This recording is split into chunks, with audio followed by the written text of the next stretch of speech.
खिपरो वेझो ॻोठ आलमाबाद में मुबैना तशद्दुद करे क़त्ल कयल औरत अज़मत उमरानी जे क़त्ल केस में नामज़द जवाबदार गिरफ़्तार न थियण ख़िलाफ़ वारसनि पारां भाउ मोहम्मद अकरम मोहम्मद बख्श उमरानी क़ौम परस्त अगवार शौकत बुर्दी ऐं ॿियनि जी अॻवानी में शहीद चौक खिपरो ते एहतिजाजी मुज़ाहिरो कयो वियो।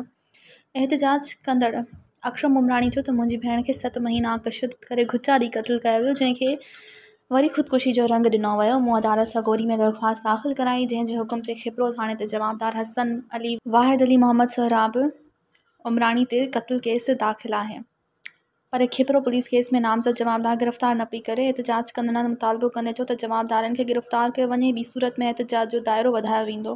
मज़ीद ख़बरनि ऐं तफ़सीलात लाइ विज़िट कयो असांजी वेबसाइट www.awamiNewsHD.com ऐं ॾिसंदा रहो अवामी न्यूज़ HD।